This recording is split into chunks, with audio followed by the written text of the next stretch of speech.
Del caos a la estructura, del dato a la historia, esto es Ocupantropía. Conversaciones que hablan sobre nuestras ocupaciones, sobre nuestro tiempo, sobre cómo se movilizan todas las realidades de nuestra vida y cómo también miramos ese caos. Esto es el arte y el desorden de estar vivos. Bienvenidos a todos, este es nuestro último episodio y lo hemos titulado Fantasmas en el Tiempo. ¿Quién diseña lo que harás mañana? Les damos la bienvenida, este es un último episodio de la temporada 1 y queremos agradecerles pues a todas las personas que nos acompañaron durante este proceso y a las personas que han aceptado sentarse en esta mesa y han decidido hablar con nosotros. Mi nombre es Laura Rodríguez, soy Magister en Neurociencias y hoy mi cerebro viene saltando para hackear los relojes. Yo soy Zaira Lesmes, soy terapeuta ocupacional y Magister en Investigación Social Interdisciplinar. Vengo muy emocionada porque pues este es el cierre de toda nuestra temporada, de todo lo que hemos avanzado y hemos dialogado frente a diferentes temas en torno a la ocupación y en torno a la vida cotidiana.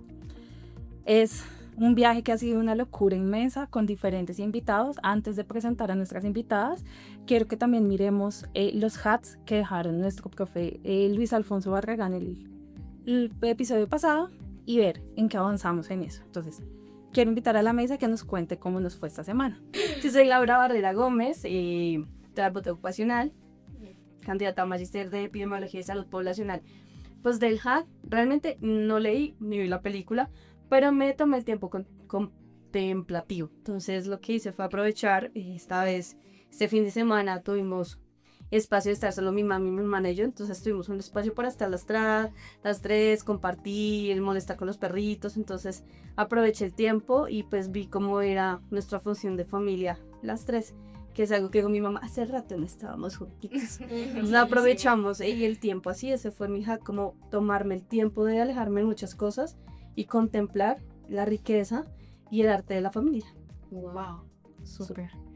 Pues bueno, en mi caso, un saludo para todos. Mi nombre es Tatiana Mojica, magíster en estudios políticos. Y en mi caso, lo que tuve que hacer fue como programar esos tiempos de compartir. O sea, como que por decir, mamá, vamos a compartir este fin de semana. O sea, tengo la tarea de hacerlo.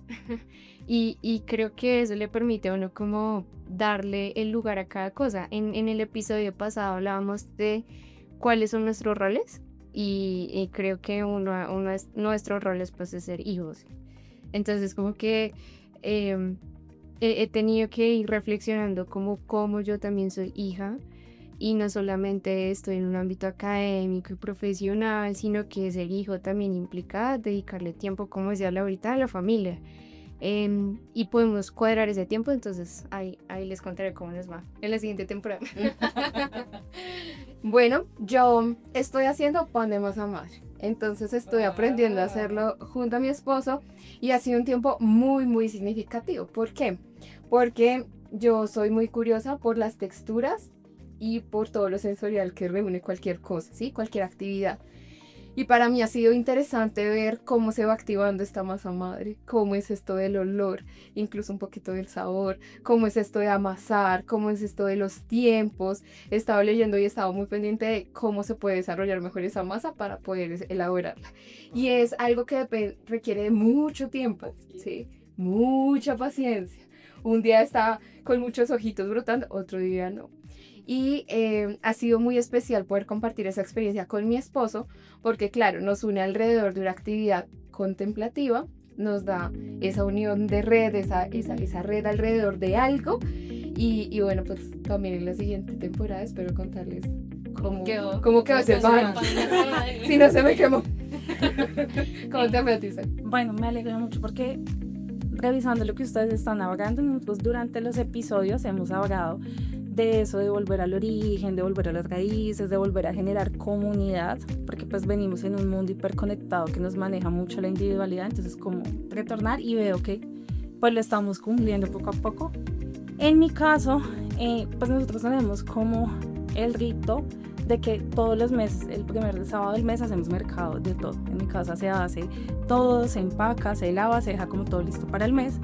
Y pues vamos al madrugón, entonces nos toca como muy 4 de la mañana, entonces fuimos con mi novio, fuimos con mi mamá, con mi tía y fue como dejar los celulares a un lado, pues porque estábamos como en una dinámica y fue como ese proceso de resistencia de bueno, cero tecnología, fuimos al supermercado, hicimos mercado, después fuimos a desayunar todos los cuatro, después nos fuimos al mercado de verduras y también fue muy bonito porque pues aparecen un pocotón de verduras que mi novio a veces no conoce, yo tampoco conozco, entonces mi mami como mira, esto se prepara con esto, se prepara, entonces también es como esa transmisión de cosas. Entonces para hacerlo como más consciente, no pendiente del celular, no pendiente de quién estaba al lado, porque claro, ya la gente anda corriendo, anda peleando, mejor dicho, por el papel higiénico, sino como disfrutándonos ese espacio. Súper, sí. Bueno, entonces como veníamos hablando, hoy llegamos a esta final de temporada y nos hemos dado cuenta como todo, es decir, como tenemos grandes y pocas diferencias con las diferentes generaciones. Igual todos miramos hacia adelante y hacia atrás y vemos cómo nuestro tiempo está siendo manejado y no entendemos hacia qué punto va. Porque todos estamos atareados, no importa si eres campesino, no importa si eres empresario en la gran ciudad, no importa si eres joven, si eres niño, estás lleno de múltiples tareas que te llegan a pensar, bueno, ¿qué está pasando? Y aquí es donde queremos entender y queremos queremos entender cómo romper esos fantasmas del pasado y cómo podemos empezar a generar nuevos esquemas de participación, de actividades que no estén ligados a las mismas tareas que culturalmente nos hemos llevado y que hemos cargado con que si no hacemos no somos productivos. Entonces, ¿cómo podemos romper esto en todas las áreas? Súper. Y para eso hoy tenemos dos invitadas muy, muy importantes para nosotros. Yo quiero darle la bienvenida a la doctora Diana Carolina Ardila Luna. Ella es antropóloga de formación de inicio a fin, desde su pregrado hasta su nivel de doctorado. Es experta en humanidades y coordina las investigaciones o el proceso de investigación de las unidades de cine y televisión y de humanidades, y también está ahí en la editorial de la Universidad Manuela Beltrán. Para mí es un honor y es un placer presentar a una gran colega que es pues Caro Ardila. Hola a todos, muchas gracias por la invitación. Bueno, y para armar como el puente perfecto y un súper equipo, tenemos a una súper especial también invitada. Estábamos muy contentos de que vinieras y que estuvieras en nuestro equipo, entonces les presentamos a la doctora Liliana Castañeda. Ella es neuropsicóloga educativa, es magíster en psicobiología y neurociencia cognitiva, experta en entender cómo nuestro cerebro aprende, recuerda y se transforma a través de lo que hacemos. Bienvenida, doctora Liliana. Gracias, muchísimas gracias. Bueno, empecemos manos a la masa. Los fantasmas en la biología y en la cultura. Doctora Liliana, quiero preguntarle por qué al cerebro le da esa adicción por repetir el pasado.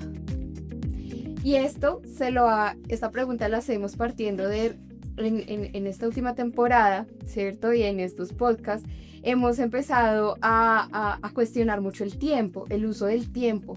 Hemos cuestionado si estamos descansando o no, como un regalo que se nos ha dado, como un derecho que tenemos al descanso. Pero también hemos aprendido a disfrutar de esos tiempos específicos con nuestra familia, con nuestras redes.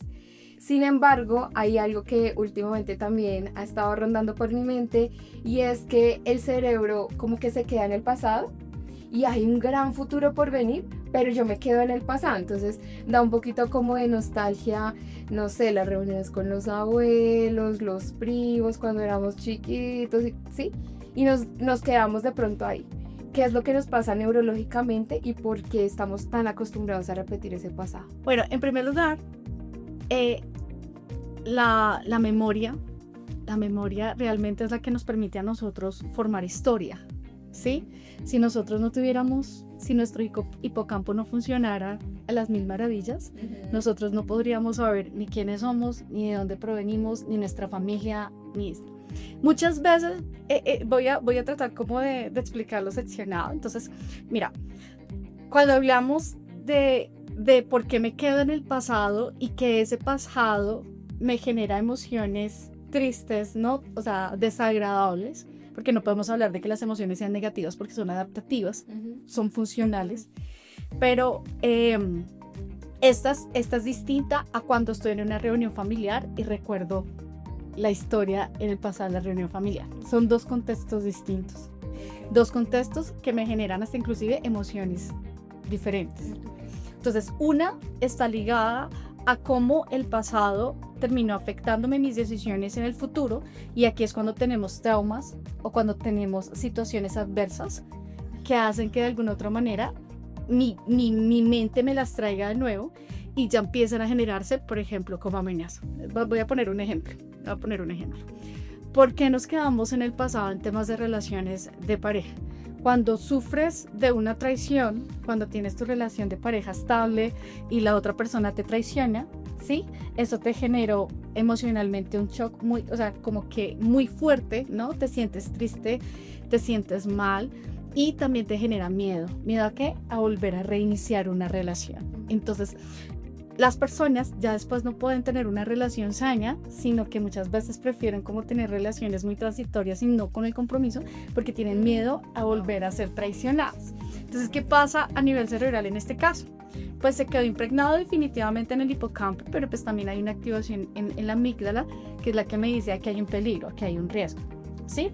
Entonces, así funcionamos en términos de traumas, porque hay personas que se quedan en el pasado y que ese pasado no te permite construir cosas nuevas, ¿no?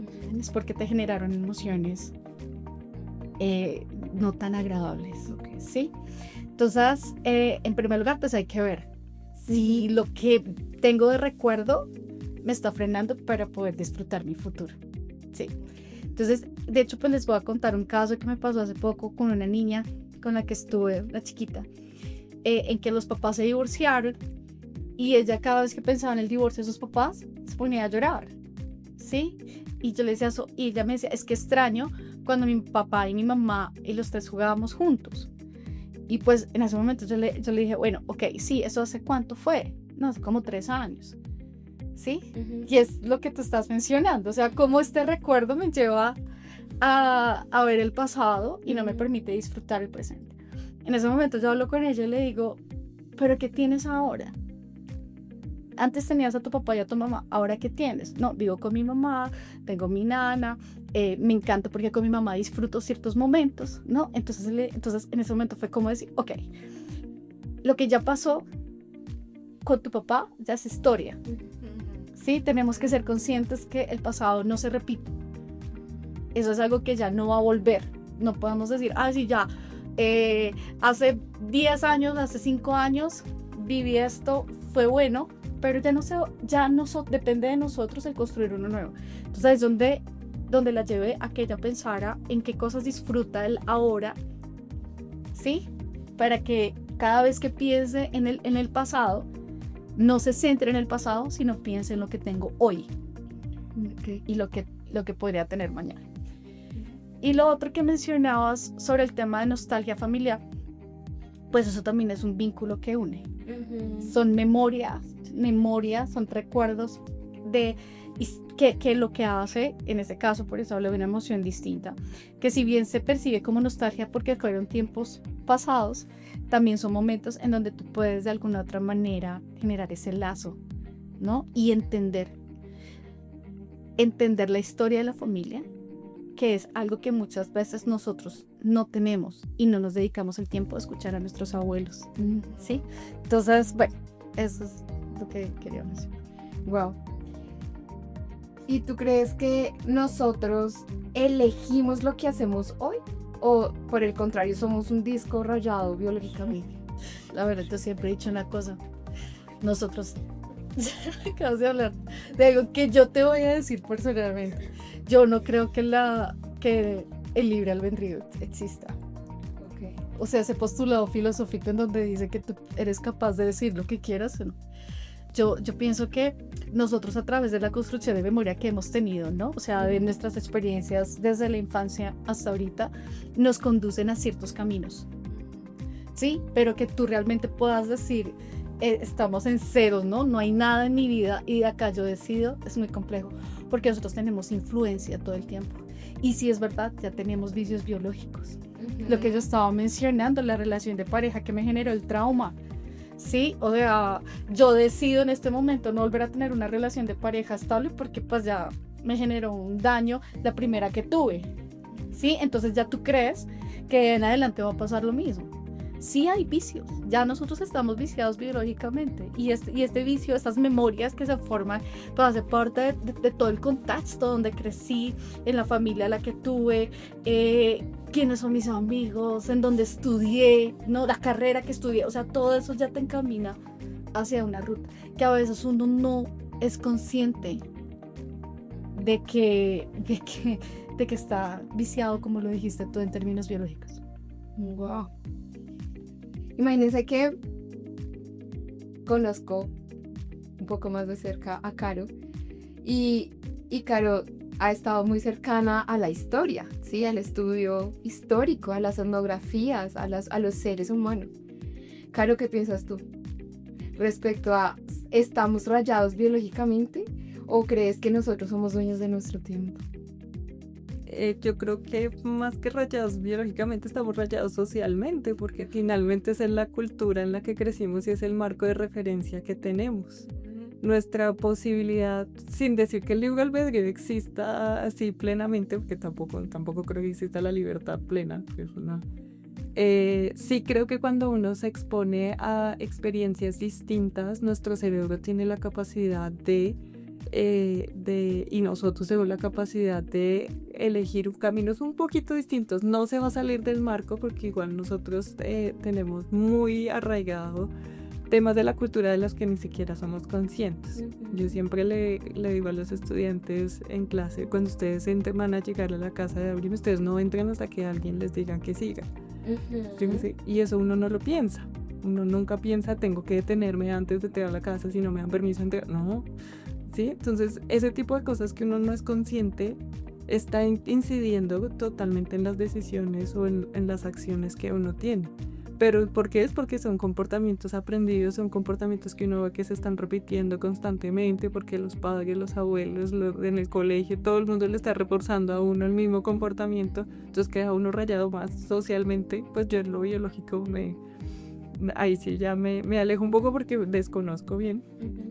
Pero cuando tenemos un marco de referencia, entendiendo la realidad como una construcción social, pues ese es el marco en el que nos movemos. Sin embargo, tener experiencias distintas, y pues eso es lo bonito de la antropología y del acercamiento etnográfico, que le permite a uno no ponerse en los zapatos del otro, porque eso nunca se logra, sino lograr entender desde un acercamiento desde la palabra del otro y desde la experiencia del otro, entender también la experiencia humana. Wow. Entonces, lo que puede ser trauma para acá, pues no es trauma en otra cultura. Y si yo aprendo a transitar esos caminos, pues aquí en mi cabeza pasa algo. Claro, sigo con mi marco de referencia porque igual pues mi marco cultural pues ahí sigue, pero sí me da la posibilidad de pensar otras cosas. Entonces, si uno mira la historia y pues si uno mira la diversidad cultural, pues justamente ve que lo que hay es diversidad de cosas y densidad de cosas que uno ni siquiera se ha imaginado, ¿sí? Lo que pasa es que estamos viviendo un mundo, pues mi raíz teórica, yo soy marxista al 100, entonces para mí el materialismo histórico, las fuerzas sociales nos dominan.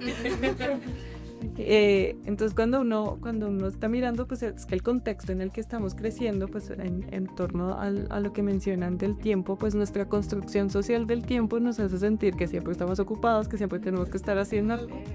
Pero pues cuando uno se va a otro lado donde el ritmo del tiempo viaja a otro nivel, pues a uno se choquea uno ahí. Y también hay que entender que la construcción del tiempo del otro es diferente. Total. Entonces los recuerdos, la memoria, todo eso pues se va a procesar de una manera distinta dependiendo de... Los grupos indígenas no tienen una angustia por el futuro porque para ellos no existe la idea de futuro. Para ellos lo que va a pasar ya pasó. Entonces, para uno es rarísimo eso. Claro.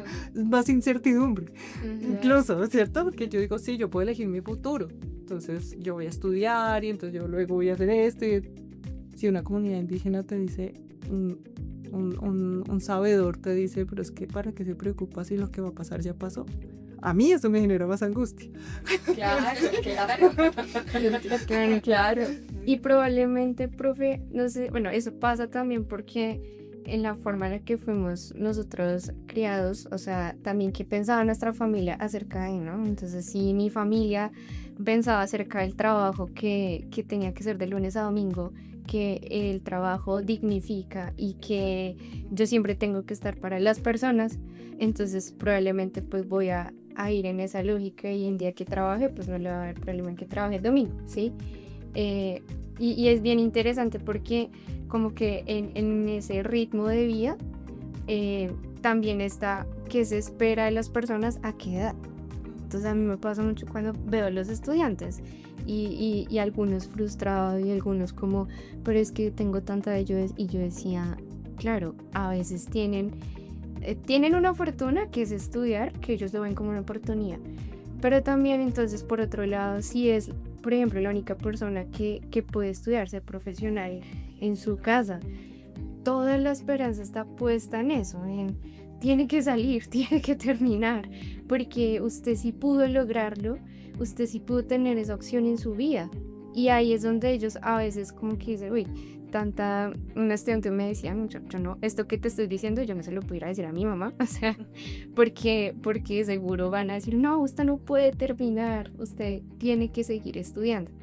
Entonces creo que se empieza como a medir las expectativas que hay sobre un grupo social y sobre las edades y sobre qué van a lograr, y también por otro lado pues qué quiere la persona, que al final es lo que nos decía Liliana, bueno, ¿será que uno sí realmente está decidiendo todo? Pero evidentemente hay muchas cosas que van a condicionar eso, entre esos nuestras familias, ¿no? Mira que a mí me deja pensando mucho y escuchándolas a ustedes, Dot, cómo se van generando esos lazos, cómo se va viendo lo que tú dices del tiempo, y que quizás me atrevo a decir que muchas personas viven en exceso de futuro. Entonces, claro, el exceso de futuro es el que nos está reprogramando. Yo leía y le contaba a la profe Lau un post en Instagram en estos días, y me preocupaba, digamos que a mí como terapeuta ocupacional, porque decía que en estadísticas Bogotá se está volviendo muy solitario. O sea, aunque hay mucha gente, la gente prefiere estar sola, prefiere estar aislándose. Entonces que la cantidad como de suicidios había bajado, pero había aumentado la cantidad de gente que tenía ideación suicida. Entonces, como esto también se está desbordando, porque aunque estamos todos solos, pues cada uno va por ese caminito, que es lo que hemos venido hablando en los podcasts pasados, de que estamos como en el laberinto, como corriendo, como buscando algo. Y eso también nos lo trae, yo creo que mucho la ciudad. Cuando uno va de pronto a territorio, a los pueblos, ve otras formas de vida, pues todo pasa más lento y el tiempo se ve de otra manera. Entonces yo quisiera saber, Dot Caro, desde tu experticia, cómo las historias que vemos en el cine, en la televisión, lo que leemos, como que reconfigura esa cosmovisión, como que nos permite ver otras cosas, si incide o no incide. Pues para mí sí incide, pues ya, por ejemplo, pues personalmente, digamos que a mí me encanta el arte, digamos, el arte es algo transversal por familia, por familia, digamos que después de una generación de padres, ingenieros, médicos y demás, la siguiente generación resultamos artistas y humanistas. Entonces, son psicólogo artista, mi hermano es artista, yo soy antropólogo, los otros son historiadores, bueno, eso es una generación. Cambiaron. Entonces, pero ¿qué pasaba? O sea, a mí mi papá, aunque era ingeniero, mi papá me llevaba a los museos a ver arte, entonces esto se ha vuelto para mí algo siempre muy importante y siempre se lo comparto a los estudiantes. ¿Por qué? Porque como el ser humano tiene esa capacidad de la empatía, ¿sí? De poder imaginar qué pasaría sin estar en los zapatos del otro, pero sí imaginar situaciones que no han sucedido. De hecho, me acuerdo mucho de un compañero invidente que decía que lo que nos hacía humanos era la capacidad de mentir, inventarnos cosas que no sucedieron. Entonces, el poder proyectarnos, el poder pensar qué pasaría si a mí me pasara algo así, pues más allá del cine romántico y del cine, pero sí enfocarnos en qué pasaría si yo hubiera nacido en otra época, qué habría pasado si a mí me hubieran enseñado a tocar un instrumento desde chiquita, etcétera. Ese mismo ejercicio lo hace uno reflexionar acerca de lo que hace y de lo que quiere hacer y de cómo quiere implementar también su tiempo y cómo construir. Entonces a mí siempre me encanta estar recopilando. Yo siempre tengo una libretita donde yo voy anotando como los nombres de esos artistas y esas obras que a mí me van gustando, porque me gusta a veces volver a ellas, porque al volver a mirarlas las veo distintas. Entonces, por ejemplo, ahorita preparando mis clases de transmedia me encontré con una artista japonesa fantástica que se llama, ¿cómo se llama? Jirin Kang. La mujer tiene una obsesión por el medio ambiente, pero ella era una artista de pincel y lienzo, y ahora hace unas producciones de arte digital que es una cosa impresionante, donde ella lo primero que le está diciendo a la gente es: vea, estamos diciendo que la naturaleza es la madre naturaleza y ella no es ninguna madre. Tenemos que salirnos de pensar el mundo a la escala humana. Tenemos que entender el mundo como es. Y empieza a sacar unas imágenes donde es una proyección en una pared, entonces pues la pared tiene como las vigas y tiene como cosas muy cuadradas, y ella empieza a meter la selva. Entonces a pesar de que hay esos cuadrados así como tan muy humanos, claramente porque la línea recta no existe en la naturaleza, empieza como a meternos en las ramas, y entonces es una experiencia inmersiva maravillosa, ¿sí? Y entonces ahí uno dice como, wow, sí, el mundo puede ser de otra forma, ¿sí? O sea, puedo pensar las cosas por fuera, puedo plantearme otras cosas. Y el discurso de ella, pues bueno, ella tiene una preocupación por el agua, que se va a acabar el agua, entonces es como... Pero, por ejemplo, ese proceso de ella transformarse, ella dijo: yo fui a una escuela clásica de arte, me enseñaron a pintar, pero me di cuenta que el mundo no es así. Si yo quiero comunicar mi mensaje, yo tenía que cambiar mi arte sin dejar de ser artista, ¿sí? Dijo, y esto me implicó aprender cosas digitales, aprender el color de otra forma, me implicó aprender la profundidad de otra forma, y aquí está mi resultado. Entonces, ella no ha dejado su historia, no dejó su esencia, pero se aventuró a pensar el mundo de una manera distinta. Pero ya, claro que, y digamos que para compartirle a la comunidad lo que dices, hay autores desde lo social que hablan de cómo nosotros ficcionalizamos nuestra vida. Entonces, como siempre estamos proyectando algo que quizás quisiéramos o que somos y no somos, y en medio de eso vamos tejiendo otras historias. Entonces es súper chévere escucharte. Sí, Eso me impresiona mucho, porque sobre todo la frase de yo aprendí de esta forma, yo aprendí dentro de una caja, yo aprendí dentro de un molde, pero yo a través de mi arte, o sea, a través de lo que yo acciono, de lo que yo construyo, yo puedo salirme de ahí y puedo generar una realidad distinta, ¿sí? Y eso me impacta mucho, pues de pronto uniendo las dos cosmovisiones, y es, claro, acá en Ocupantropía nos ha literalmente reseteado el cassette, o sea, nos han cambiado en lo personal y en lo profesional muchas cosas de cómo ver, ¿sí? Por ejemplo, planeando mis clases en unos formatos que tenemos ahora, Muy bellos. los voy a poner a ir al museo. Tienen que ir al museo. Porque también dije, no, pues ahí para juntarlos con la tecnología, que vayan al de arte moderno a través de... No, me van a ir al Museo Nacional y me van a ir allá a ver una exposición, porque eso nos da otro punto de vista, es que no estamos saliendo a la calle. Claro, Bogotá está sola, hay mucha soledad porque no salimos ni siquiera a interactuar con el ambiente, con el contexto, ¿sí? Y eso, pues claro, eso es un poco preocupante, ¿cierto? Pero necesitamos generar espacios, una de las tareas en las que quedamos con el profe Luis en el episodio anteriores, necesitamos generar en nuestros entornos, en nuestras juntanzas, esto es una juntanza, el salón de clases, un lugar donde hay juntanzas, ¿sí? Y en esa juntanza yo necesito llevar al estudiante a que también pueda tener unos espacios de conexión con otros, con la naturaleza,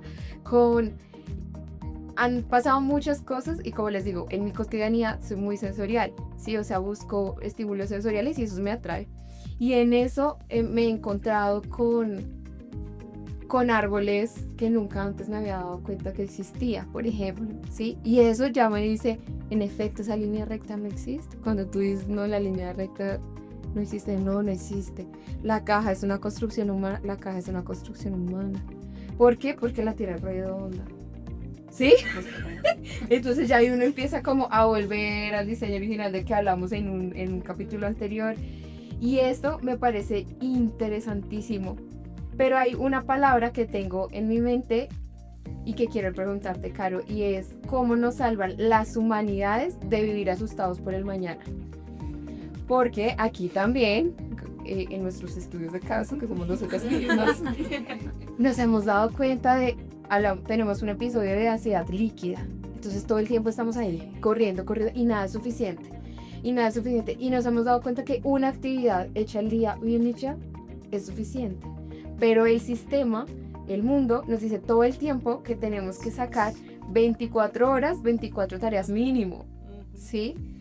Y vivimos con una satisfacción constante. Sin embargo, esta palabra humanidades, que ha sido como descartada injustamente, ¿sí? Que ha sido como ya retirada de nuestras formas de vivir, ¿cómo nos puede ayudar para no vivir asustados por el mañana? Porque el tema es por qué se genera la angustia finalmente, ¿sí? Wow.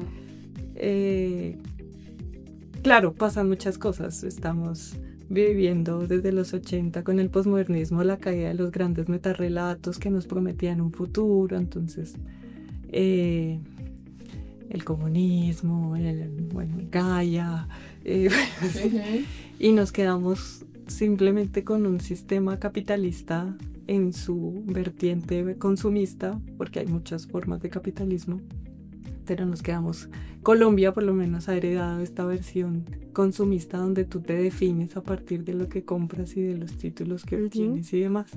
Y eso es lo que genera la incertidumbre frente a un mundo que finalmente no te puede, en este momento, si miramos a nivel ambiental, si miramos a nivel humano, si miramos a nivel económico, pues todo parece un caos, ¿cierto? Porque se cayeron esos grandes metarrelatos y pues eso es lo que genera de alguna manera angustia, porque como el futuro lo vemos como algo desconocido, que aunque nos preparamos para él, no sabemos del todo qué va a pasar. ¿Cómo nos pueden salvar las humanidades? Primero, bajándole al ritmo. Las humanidades, las artes y las humanidades, porque yo no las separo, pues porque un libro de literatura, ¿dónde lo pones? Es arte y humanidad al mismo tiempo, ¿sí? O sea, leerse un buen libro, pues nos puede mostrar que primero hay alternativas. Dos, que el tiempo o sea, es experimentar la relativización del tiempo que nos hablaba Einstein, ¿cierto? Cuando uno se está leyendo un buen libro, no, pues el tiempo le vuela y todo eso, pero se lo gozó, ¿cierto? Sí. Entonces, las humanidades en sus mensajes, por una parte, digamos, en ver lo que otros nos quieren contar y dedicarnos a pensarlo, ¿sí? Como la idea de bueno, esto que me sugiere y hacer la reflexión diaria, esto que me puede llevar a pensar o aprender el día de hoy, es como una parte que las humanidades siempre nos van, porque el ser humano siempre nos va a sorprender. Siempre hay alguien que está haciendo algo distinto y que si nosotros sabemos buscar y si nos damos la posibilidad de ver, ¿sí? Si solo nos quedamos con las redes sociales, entonces pues no lo vamos a experimentar. Y lo otro pues es que en el fondo pues las humanidades es esta pregunta constante que siempre tenemos los seres humanos, pero entonces la pregunta que tendríamos que hacernos es ¿por qué nos angustia el futuro? ¿Cierto? ¿Y qué es lo que nos angustia el futuro? La incertidumbre económica, la incertidumbre mundial, la paz, la guerra, ¿sí? Y desde ahí es que uno puede empezar a minimizar la angustia. Entonces, como bueno, si tengo buenas relaciones familiares, si sano lo que tengo que sanar, si mantengo las que tengo que mantener, si me dedico tiempo también a hacer algo que yo disfruto y que puedo compartir con otros, ¿sí? Entonces, creo que las humanidades están transversales en todo eso. O sea, yo no creo que sea como un campo distinto, porque pues la pregunta por el ser humano está permeando todo siempre. Pero sí hay que darse el chance de experimentar con la música, con el arte plástico, con el arte digital, con la literatura, la poesía, ¿sí? Así contándoles chismes, al inicio de este semestre con una profe de investigaciones, ella le gusta escribir, pero nunca se había atrevido a escribir cuentos. Ella es psicóloga, es doctora en educación y tal. Caro, ¿cómo hago yo? Pues empiezo a escribir, pero es que somételo a algún lado. O sea, si te dice que no, pues no. Entonces ella dijo, pues me estoy dedicando un día a escribir unos microcuentos y ya encontré unos lugares donde los están recibiendo. Y la semana pasada le van a publicar 3 cuentos. Wow. Se salió totalmente, o sea, ella siempre tenía los cuentos en su cabeza, ella siempre tenía la idea de escribir, y me dijo, Caro, soy artista. Muy bien. Y fue eso, fue tomarse el tiempo, o sea, ya algo de lo que ella siempre pues sabía. Pero entonces se puso a leer de investigación, creación, se puso a leer otros microcuentos, o sea, se dio el espacio y el tiempo para ella, se arriesgó, ¿sí? En algo que ella siempre había querido hacer, pero tenía el bloqueo del papel en blanco. Y se arriesgó y surgió, y yo le dije, listo, entonces ya va a tener su primera publicación literaria. Y fue eso, o sea, como qué le quiero dejar a mis hijos, cómo puedo seguir creciendo como investigadora, y pues la llevo a eso. Uf, espectacular, qué chévere, porque el profe Luis nos hablaba de eso hace en el episodio anterior. Él nos decía, empiecen a escribir. ¿Quieren acercarse al arte? Escribir es una opción, ¿no? Impresionante. Además, porque estoy escribiendo, pero no tan para publicar en Nación. Estoy escribiendo, volví a escribir desde una pregunta que nos hicieron aquí también en el podcast, y estoy escribiendo a mano. Pues es todo un reto. Me duele la mano. El callito que a uno le salía me está doliendo. Claro, porque es que ahora, digamos que un poco también la tecnología nos ha llevado a distanciarnos del propio cuerpo para hacer cosas que nos gustan y que nos apasionan, ¿sí? Digamos que tenemos la fortuna en esta mesa de estar tantas personas que creemos saber escribir o escribimos y estamos acostumbradas a generar unas narrativas a través de la escritura, pero nos hemos apartado incluso de eso. Y nuestro mecanismo natural también ha sido escribir utilizando nuestras herramientas principales, nuestro cuerpo, ¿sí? Pero nos hemos estado alejando mucho también de eso, ¿sí? Cuando yo les preguntaba en mi red social a las personas ¿qué es lo primero que ustedes revisan qué es lo primero que hacen cuando usted abre los ojos? Es buscar el celular, es buscar un mecanismo digital. Y ahí es cuando yo, pucha, nos está controlando el tiempo. Porque tuve, la verdad, 2 respuestas súper comunes. Mirar el reloj para saber si dormí bien. Y también ver el celular. Mirar la hora, ¿sí? Y eso nos dice, pucha, o sea, estamos siendo controlados. Y estamos siendo controlados por factores externos, ¿sí? Ni siquiera por ese factor interno de qué siento. O sea, me duele la mano y escribir, bueno, pues qué rico, porque es que hay años que no escribe con la mano, ¿sí?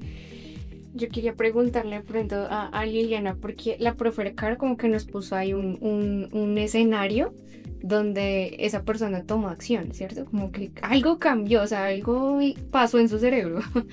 ¿Qué crees como que pasa? Porque nos hablabas como del pasado, porque estábamos tal vez repitiendo eso, pero ¿qué puede pasar también en ese cambio? Lo maravilloso del cerebro es que hay una plasticidad, ¿no? O sea, el cerebro es plástico y el cerebro tiene la capacidad de adaptarse, ¿no? En estos casos, cuando no hay lesión cerebral y cuando todo está funcionando bien, ¿no? Estamos hablando de un cerebro típico que es la mayoría de las personas. El tema aquí, lo importante es ver, y ahorita tú mencionabas algo, y es el ejemplo de esta psicóloga que lo que la frenaba era el miedo, ¿sí? El miedo produce en nosotros diferentes reacciones. Una nos paraliza, nos lleva a la agresión o a hacer algo, o nos lleva a huir, ¿sí? Y pues en este caso es afrontar esto, ¿sí? En este caso que tú contabas en este ejemplo, ella superó ese miedo.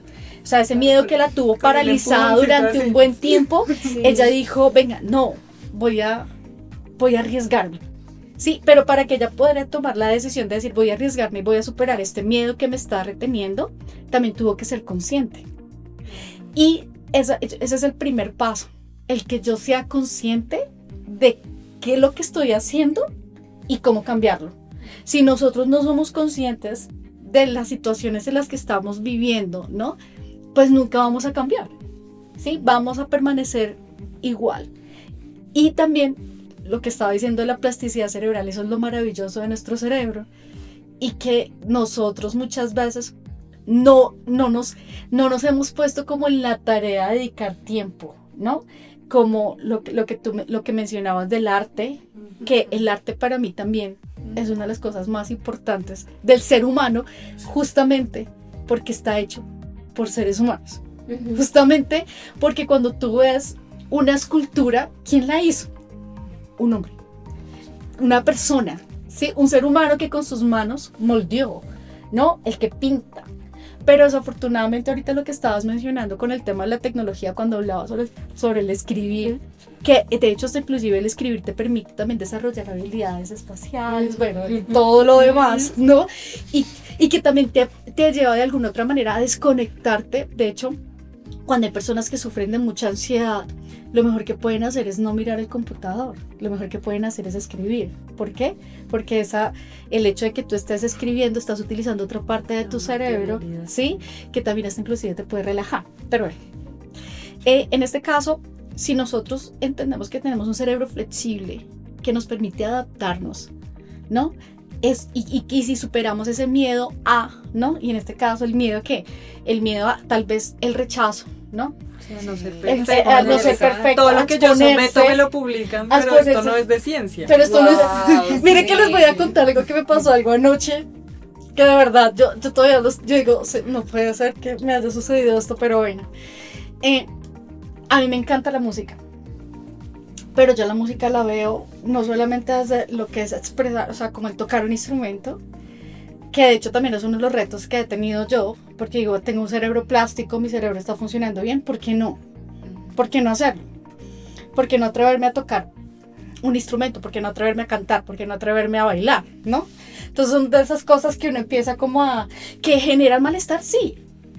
Obviamente nuestro cerebro, de alguna otra manera, nosotros terminamos, digamos que automatizando procesos porque no nos desgasta energéticamente. Nuestro cerebro siempre va a buscar automatizar procesos.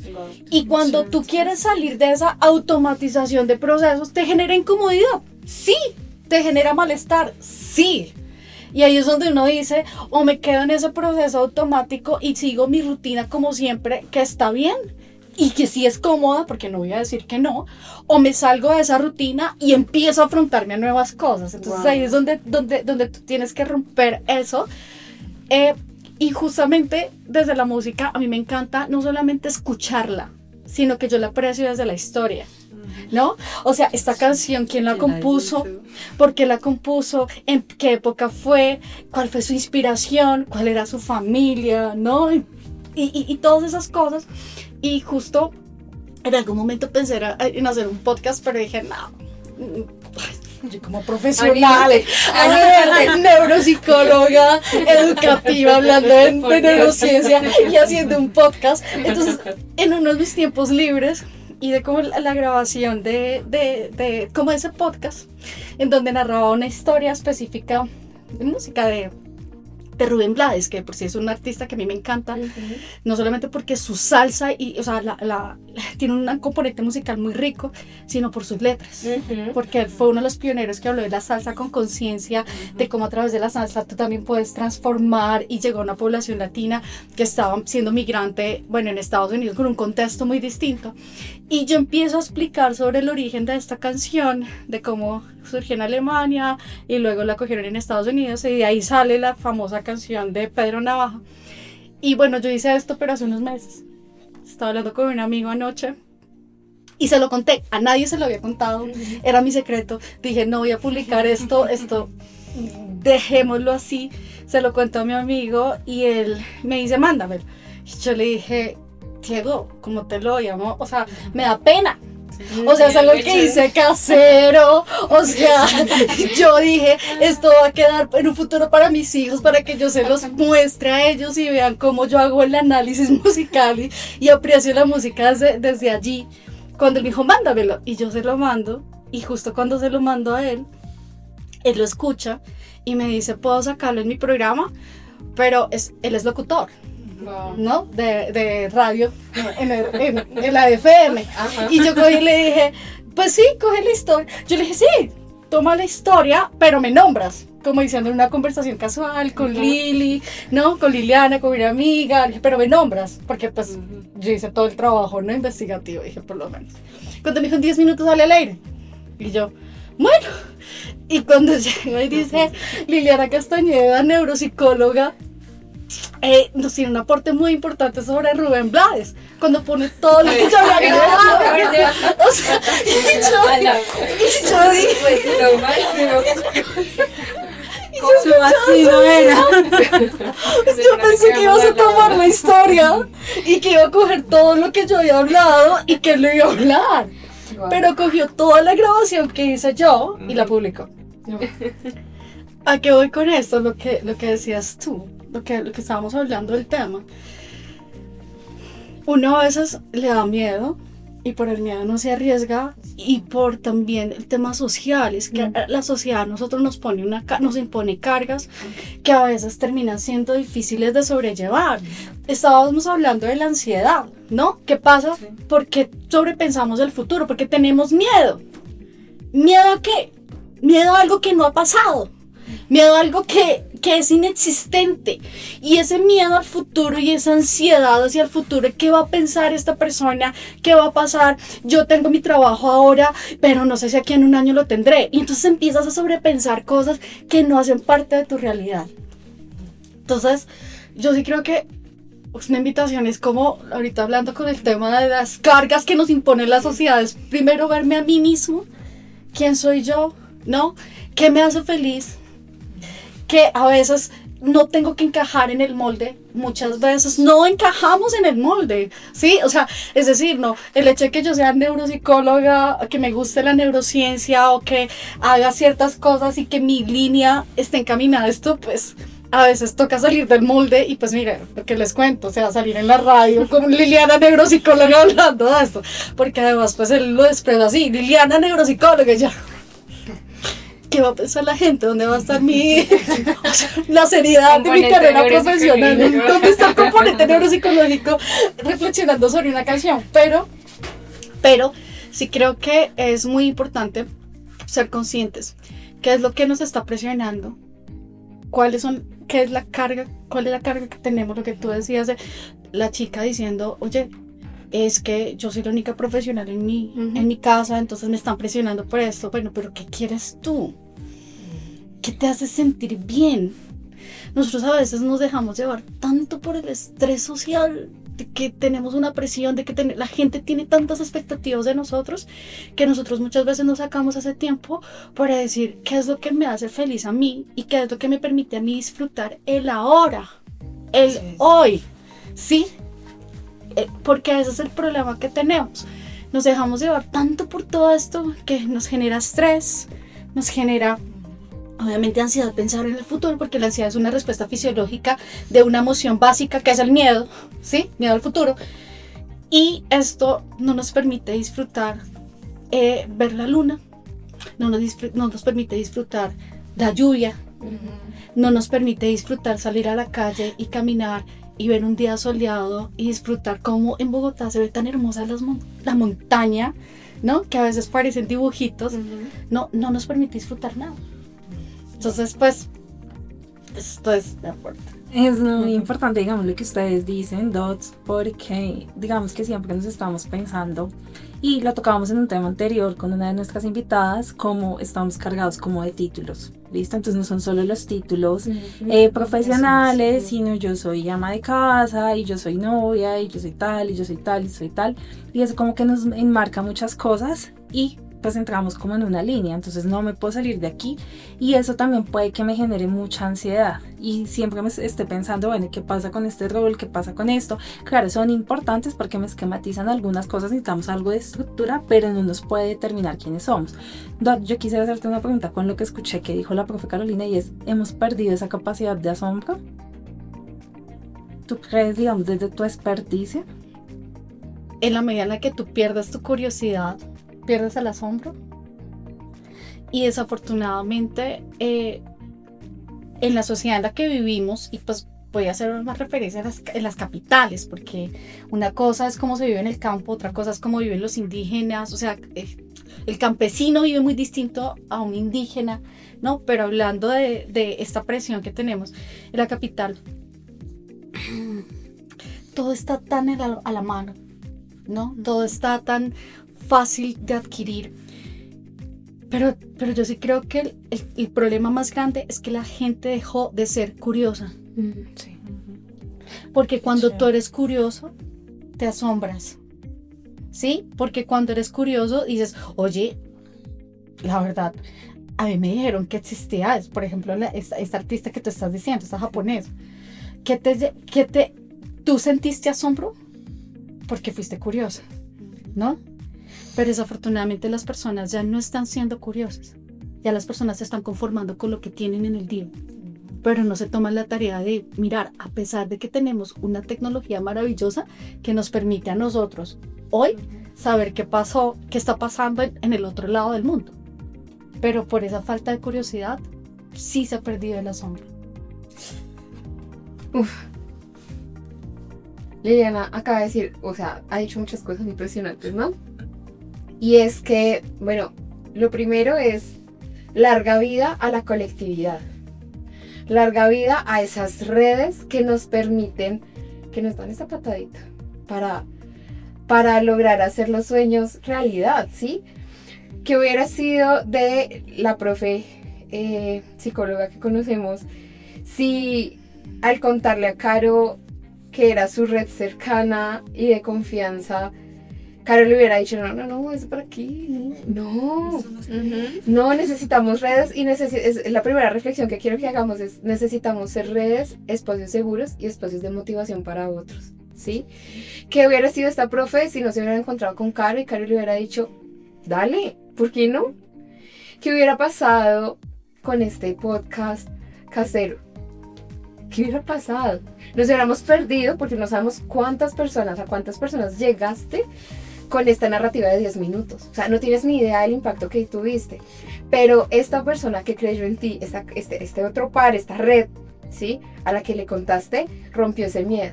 Entonces también larga vida a las colectividades que nos rompen los miedos, ¿sí? Particularmente este es un episodio muy especial para nosotras, ¿sí? Y para mí porque hace unos años yo me soñaba con un podcast. Yo me soñaba en hacer un podcast. Pero cuando tocaba puertas, cuando se lo contaba a solo una persona, para que no se me dañe el plan, cuando se lo contaba solo a una persona, no, pero es que no creo. No, pero es que no, eso no va a ser así. Pasaron muchas cosas y llegaron las mujeres que ustedes ven sentadas aquí a mi alrededor, ¿sí? Y llega y me dice, Sai, Lau, ¿y qué tal si hacemos esto? Y yo, mami, yo ya he soñado con esto, pero como que de tantos no también, tú vas cerrando la puerta, ¿sí? Y tu plasticidad se va como secando, como que ese plástico se va chucharrando ahí, ¿cierto? Pero cuando llega otra persona, otra buena red, ¿sí? Que dice, ¿y qué tal si? Y nos sentamos y lo conversamos y dicen, ¿y por qué no? Entonces, larga vida, y por favor, larga vida a las redes que dicen, hágale. Pero sobre todo que le meten como, yo hago un ejemplo con el carro siempre y es, larga vida no solo al que acelera, sino al que también mete el clutch por el cambio. Para que marche, porque si no, esto no estaría haciendo realidad. Llevamos 6 episodios, ¿sí? Y eso no se logra sino más. Y es impresionante porque cuando también trabajas en red y cuando también lo haces en compañía de otros, es supremamente significativo, ¿sí?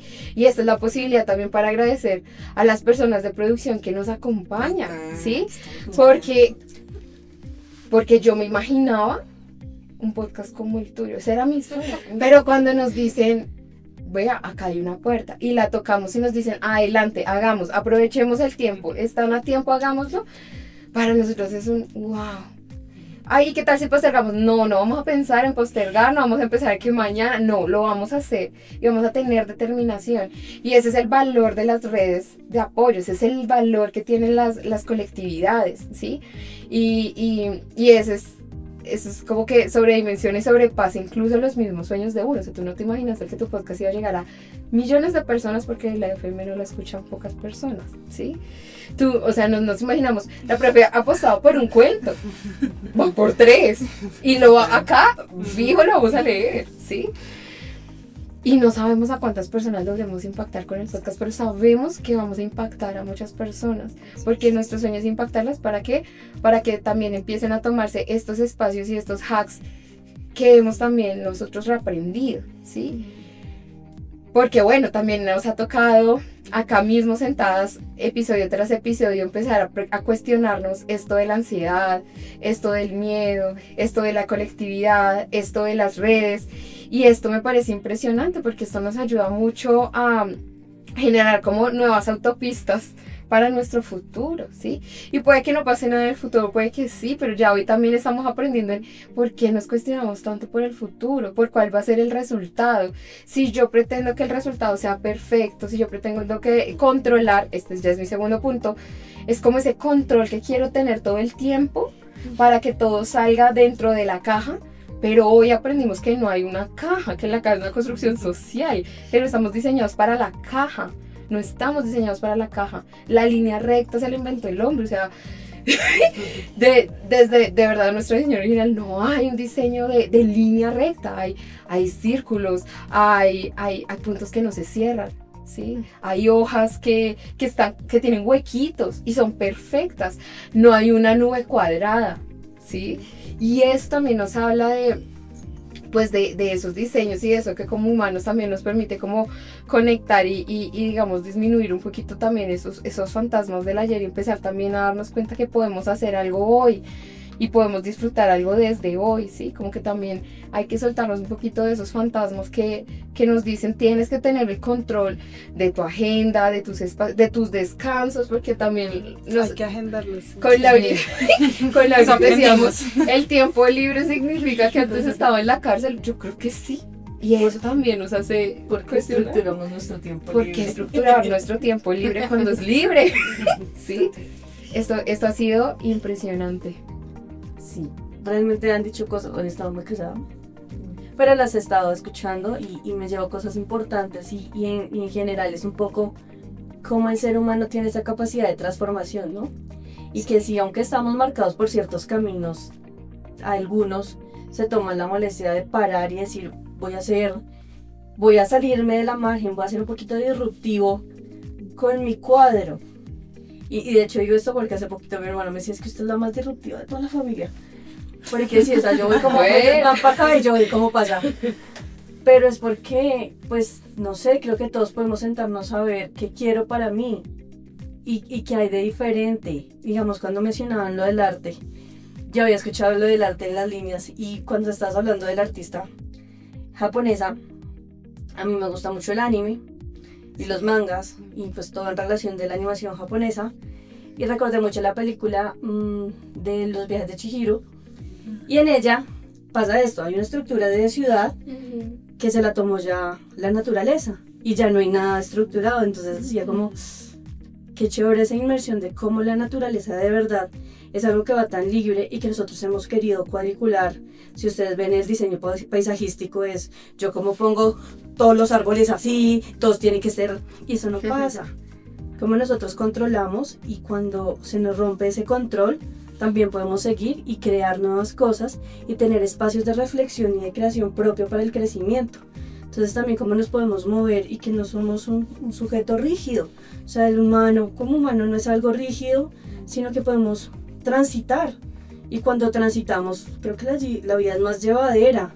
Cuando Total. logramos separar cosas y disfrutar por disfrutar, o sea, no es disfrutar porque si yo pinto voy a ser la próxima Picasso, no, es porque es divertido. Si pinto con las manos es divertido untarme, o quiero escribir y luego me parece gracioso reírme o ver estas cosas y transformarnos. Y cuando nosotros transformamos nuestras vidas, pues ¿qué pasa? ¿Qué pasa con nosotros mismos? ¿Qué pasa con nuestra comunidad?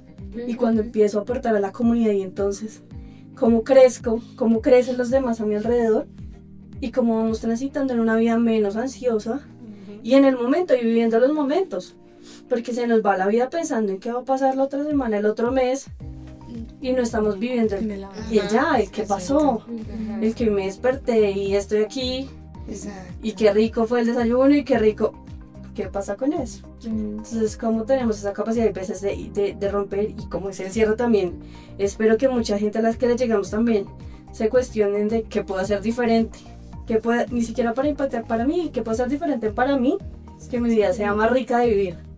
Eso es, así es. Yo ahorita que escucho a Lau, me acordé de una historia que pude como escuchar ayer, y estaba con un grupo de jóvenes y una de ellas nos estaba compartiendo un poco como una historia de qué pasa cuando hay unos gigantes y uno ve ese gigante y no sabe qué hacer. Entonces el gigante, lo que esperan de mí, de la ansiedad, del miedo al futuro. Y aprendí a través, es una historia bíblica, pero es un hombre que va a una guerra y en esa guerra él tiene que ponerse una armadura para poder ir a enfrentar a ese gigante. Normalmente utilizarían una, digamos, lo que se ponen los soldados, ¿no? O sea, que sus escudos, todo esto, es David y David se pone esa vestidura, pero después él va y dice, no, pero yo no me siento cómodo con esto, o sea, yo no nací con esto, ¿sí? O sea, yo no nací siendo un soldado, yo nací con una bolsita de 5 piedras porque yo cuidaba ovejas y no me queda la armadura, pero cuando voy a enfrentar ese gigante voy a hacerlo con lo que tengo. ¿Y qué es lo que nosotros tenemos? O sea, no tenemos que tener la armadura de todos, no tenemos que ser igual que todos, pero con lo que tienes, ¿qué es lo que puedes hacer? ¿Cierto? Y él fue y enfrentó al gigante y él gana con eso, con sus 5 piedras, con lo que tenía. Entonces, creo que nosotros muchas veces como que ponemos cosas tan grandes o tan gigantes, pero lo que ya tienes va a ser un cambio. Ya, y lo vimos con todas las historias que veíamos hoy, como ahí se generó un cambio. Y creo que nosotros tenemos que aprender a ser agradecidos también, ¿no? Y a valorar lo que tenemos, porque pues eso es lo que Dios nos dio. Wow. Total, súper. Y lo lindo es que pues cuando decidimos hacer estos cambios y decidimos cambiar lo que hacemos, así sea un detalle para nosotros mínimo, pero realmente en el fondo es un cambio, un paso muy muy importante. Activamos, como decía Liliana, nuestra neuroplasticidad pues del futuro, ¿no? Y abrimos también nuevas posibilidades, nos incomodamos, ¿no? Ay, también me quedé pensando en eso, como el pasado es como nuestra zona de confort, porque como ya la viví, entonces ya sé como, pero ¿y qué pasa si me salgo de ahí? ¿Qué pasa si me salgo de eso que ya pasó? Y claro, ya ahí empezamos también físicamente a abrir esas autopistas en la cabeza y a borrar esos fantasmas del ayer, y eso me parece impactante. Listo, entonces yo creo que ya para ir cerrando, nosotros siempre damos un hack ocupantrópico en nuestro podcast, que es como ese pequeño consejo que le podemos dar a la comunidad e inclusive también a nosotros. Nosotros también lo pensábamos, lo reflexionábamos, lo meditamos y lo ponemos en práctica. Creo que durante esta temporada hemos cambiado muchas cosas y hemos reflexionado sobre muchísimas cosas. Entonces, quisiéramos que nuestras invitadas nos dieran como ese pequeño aporte de qué podemos hacer esta semana nosotros, qué puede hacer la comunidad que nos escucha para hacerle como esa resistencia al tiempo, para salirnos un poquito también de los esquemas que nos imponen a veces la sociedad. Pues yo digo arriesgarse a hacer algo que siempre ha querido hacer y que no lo ha hecho y lo ha postergado. Y pues o sea, y entre eso también elegir, ¿no? ¿Qué me gusta? O sea, una es arriesgarse y dos, pensar qué me gusta y que lo he dejado de hacer por ocuparme en otras cosas, ¿sí? Y de ahí también viene lo otro, porque cuando tú haces lo que te gusta, también te baja niveles de ansiedad, te trae bienestar, y cuando tienes bienestar, eso lo reflejas, ¿sí? Y en tus relaciones sociales también transmites eso. Entonces, uno, arriesgarme a hacer lo que nunca he querido, y dos, retomar algo que me gustaba y lo he dejado de hacer. Buenísimo. No, tú. Claro. Bueno, yo me quedé pensando en el pan de masa madre de Laura porque yo también hago pan y lo empecé a hacer como una especie de terapia para bajarle el tiempo para empezar Yo soy muy paciente, pero aún así tendría que aprenderle una lección. Pero a diferencia de Laura, a mí no me gusta untarme las manos. Entonces, a mí esa cosa sensorial no me gusta. Pero como yo tenía una meta y quería hacer algo, o sea, comerse un pan hecho por uno mismo es una delicia. Así no sea el mejor pan, o sea, como técnicamente, pues porque uno va aprendiendo. Entonces, arriesgarse, sí, hay que meter las manos en la mesa literalmente e incomodarse y ver el resultado. Todavía me incomoda ensuciarme las manos, pero quedo muy feliz con el resultado de mi pan. Y lo otro que estaba pensando, pues ya que estábamos hablando como también del cerebro y de lo social, me acordé de estos ejercicios que le mandan a uno los oftalmólogos, que le dicen que a uno que haga las 2 pausas visuales, y una de las pausas visuales, mirar al horizonte. A mí me gusta hacer mucho eso cuando voy caminando por la ciudad. A mí me encanta caminar la ciudad. Y siempre intento hacer eso, como mirar un techo que no había visto. O sea, cuando uno mira un poquito más allá, sí, porque se sale el celular, se salen los que están al lado y mira hacia el horizonte, uno empieza a ver cosas distintas. Entonces, pues como yo soy antropóloga, a mí me encanta inventarme historias de lo porque la gente puso las cosas ahí, entonces porque ese techo es verde, porque puso ese gatico en la ventana. Pero eso lo logro es cuando, y eso me empieza a generar y a pensar en historias distintas y cosas distintas, y lo saca uno como de esos pensamientos rumiantes de es que voy tarde para el trabajo, es que voy no sé qué, y simplemente le regala a uno un momento de belleza. Así como, ay, está bonito. Como, ay, tan chévere, yo quisiera poner eso en mi habitación. Y pues cuando uno mira un poquito más allá. Pero entonces me acordé de la pausa visual que le dicen a uno los oftalmólogos para descansar un poquito los ojos, pero pues también le ayuda a uno a relajar la cabeza. Súper. Qué genial, porque pues de todas maneras nos damos cuenta en Ocupa Entropía, en este podcast, cómo somos sujetos políticos capaces de ir transformando el arte de estar vivos, claro, con caos, porque nosotros siempre estamos hablando de caos, pero pues también de ese caos, cómo podemos aprender o cómo podemos resignificar cosas. Entonces siempre le vemos como lo malo, vemos como lo más trágico, a veces nos planteamos historias que ni siquiera han existido, que creo que en algún momento también lo hablábamos, pero como también de eso podemos sacar algo muy bonito. Entonces definitivamente pues muy contenta por esta temporada, por todo lo que pudimos hablar acá con las doctoras. Yo creo que aprendimos muchísimo. Este podcast fue como el cierre de esta temporada y era lo que también nos tenía que remover muchas cosas de nosotras mismas, porque pues también antes de ser docentes, de ser profesionales, somos seres humanos y eso también nos cuestiona mucho. Entonces, doctora Carolina, doctora Liliana, muchísimas gracias por acompañarnos en este podcast. Bueno, y ustedes que nos escuchan desde donde nos hayan seguido el rastro, si son estudiantes, si estaban en el bus, si estaban en su casa, pronto un domingo, o si están en medio de la semana, gracias también por acompañarnos en este podcast. Sabemos que vamos a seguir descubriendo ese arte de organizar el desorden, de estar vivos, y pues tenemos que celebrar porque lo logramos. Muy bien, sí. La conversación no termina aquí. Déjanos tus comentarios, haznos saber cuál es el hack que has aplicado, que vas a aplicar durante las siguientes semanas. También déjanos saber si hay algún tema que te interesa para conversarlo aquí en una próxima temporada. Síguenos en @ocupaentropía y no dejes de comentar y de compartir con las personas que más quieres.